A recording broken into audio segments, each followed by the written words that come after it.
Buenos días a todas y a todos. Soy el profesor Enrique Conejero y junto con la profesora María del Carmen Segura de la Universidad Miguel Hernández de Elche vamos a presentarle la ponencia Gobernanza y Brecha Digital durante la pandemia de la COVID-19, concretamente el caso español. Estamos muy agradecidos por participar en este tercer Congreso Internacional de Identidades, Inclusión y Desigualdad, derribar fronteras para construir puentes. Ambos somos miembros del Grupo de Investigación y Democracia y Buen Gobierno y vamos a avanzarles los resultados de esta ponencia que va a ser completada en el texto final que aparecerá en la publicación del Congreso. Hablar de gobernanza, estamos hablando de la gobernanza en un contexto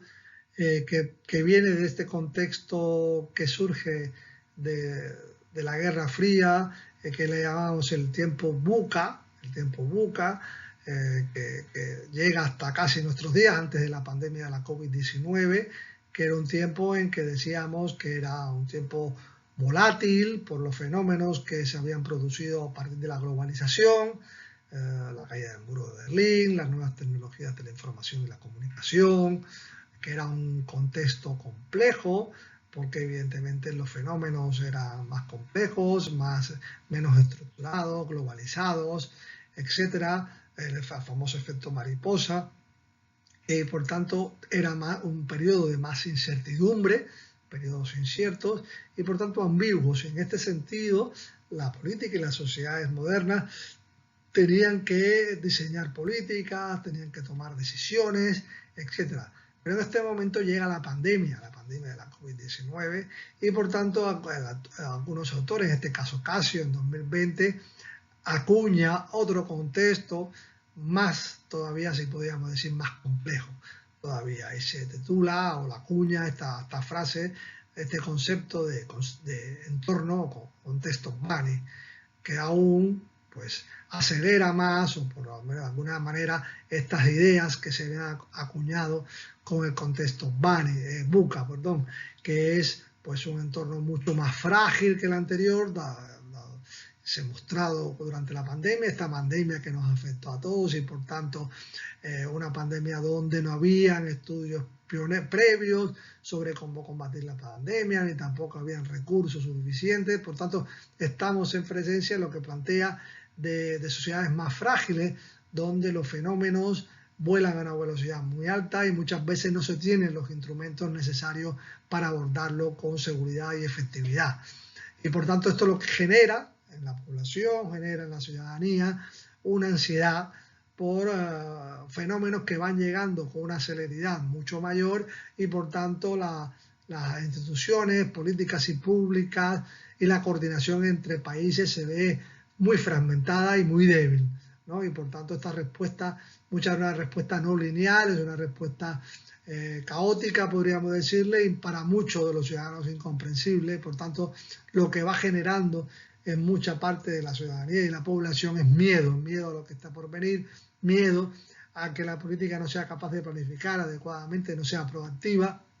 y por tanto muchos fenómenos, ya sean sociopolíticos, de temas de sanidad, temas de ciberterrorismo o cualquier otro fenómeno actual,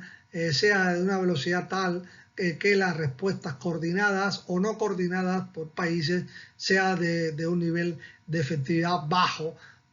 por la carencia muchas veces de recursos o carencia en cuanto a planificación, a coordinación, ya sea por regiones, ya sea a nivel mundial, ¿no? Entonces este contexto VAN es el que se ha acuñado para esta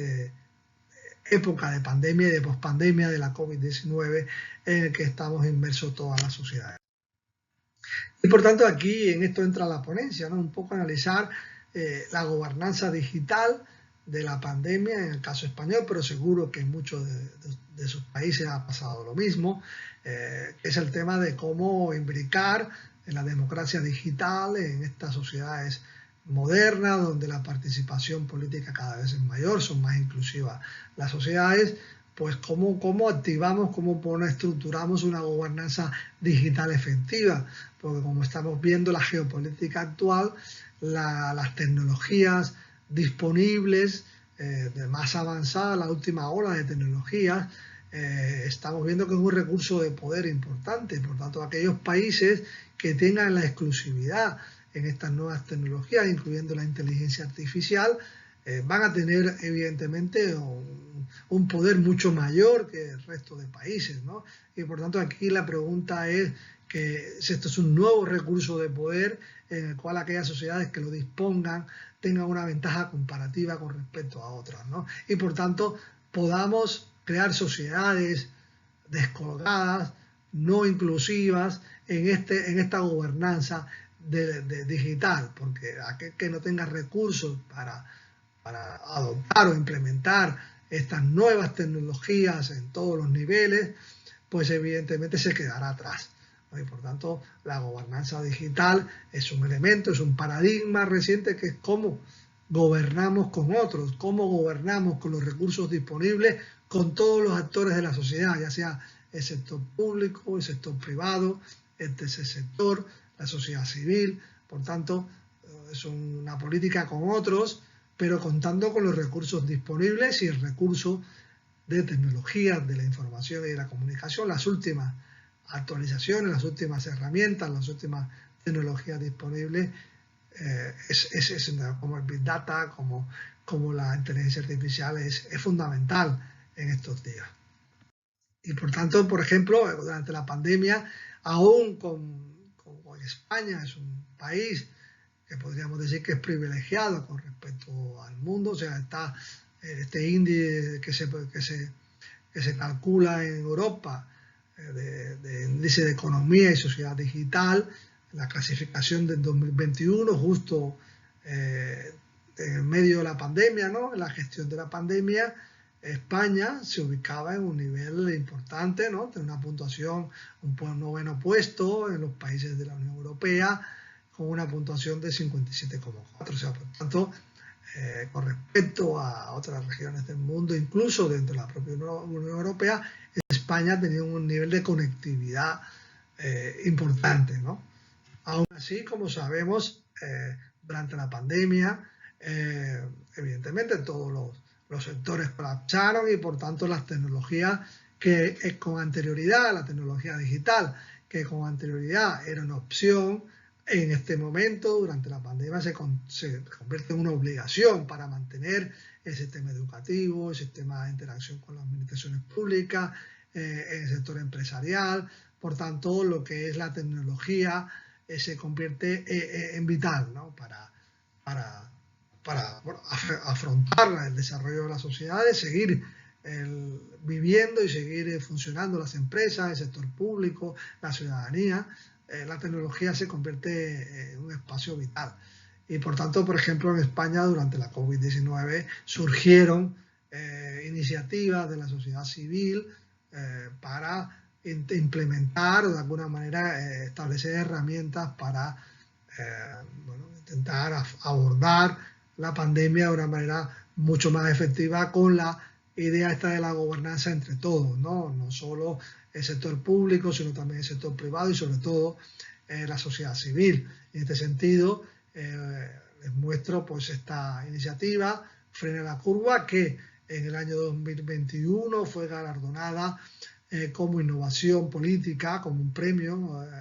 de innovación política 2021, porque esta permitía de alguna manera que la participación ciudadana de alguna manera ayudara a lo que conocimos en todos los países como frenar esta curva de expansión de la pandemia, pero por distintas comunidades autónomas en España surgieron iniciativas de este tipo. Sin embargo, como sabemos, a pesar de la conectividad, la brecha digital, que entendemos la brecha digital como todo ese sector de la población que por algún motivo no tiene conectividad, ya sea por alfabetización tecnológica, ya sea por escasez de recursos. Por tanto, ha sido evidentemente otra capa que se le agrega a la desigualdad ya existente, ¿no? Que es una desigualdad tecnológica, una desigualdad digital, ¿no? El tema de las competencias, el tema del no acceso por no tener recursos o porque el Internet no llegue a ciertas zonas de la población, ¿no? Y esto hace que la lucha contra la pandemia y sobre todo la capacidad que tienen ciertos sectores de la población de estar conectados, pues evidentemente hace que se excluya, ¿no? Se excluya ese sector de la población por este motivo, y sí, lo que conocemos como brecha digital, en el cual pues las sociedades, la política sobre todo, debe implementar medidas para cerrar esta brecha de desigualdad, que es una brecha digital. Por ejemplo, en España, pues aunque hay un nivel de conectividad alto, hay por comunidades autónomas, pues hay un sector de la población que está desconectado, y por lo tanto este sector evidentemente se vio afectado por la COVID-19, y aunque se implementaron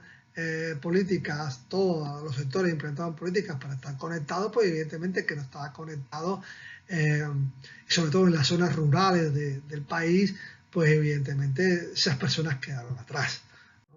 La brecha digital se notó evidentemente en ciertos sectores de la población, ¿no? Por ejemplo, la conectividad plena fue de un 61%, pero el apagón digital afectó a un 35% de la población, en función evidentemente de ciertas características, ¿no? del hogar, ¿no? Si es un hogar unipersonal, evidentemente, pareja sin hijos, pareja con hijos, monoparental, evidentemente esto, vemos que el apagón digital afectó básicamente a los hogares unipersonales o a las parejas sin hijos, ¿no? Evidentemente, y uno de los factores, evidentemente, lo que decíamos, ya sea por falta de recursos, falta de conexión o falta de competencias digitales o habilidades digitales, pues un sector importante de la población quedó, esta idea que no se quede nadie atrás, pues evidentemente no se logró en un sector importante de la población. Evidentemente, en este caso podríamos decir que hay un sector relevante de la población que es el sector de mayores, que es el sector que más ha afectado por la población. Entonces, la conclusión de esta ponencia es que durante la COVID-19, a pesar de los esfuerzos que se hicieron para mantener conectados a la población, pues hubo un sector importante de la población que, por tres motivos fundamentales, ya sea por no tener conectividad, por no tener cobertura o por no tener suficientes competencias digitales, quedaron atrás. Tanto en el sector educativo, sobre todo afectó a las personas mayores, y por tanto, o las personas con pocos recursos, pues fueron personas que evidentemente fueron muy afectadas, no solo por la pandemia, sino por quedarse atrás en este momento tan difícil de la historia de la humanidad. Muchas gracias, estamos abiertos a cualquier pregunta que nos puedan hacer en esta ponencia y la responderemos con mucho gusto. Muchas gracias.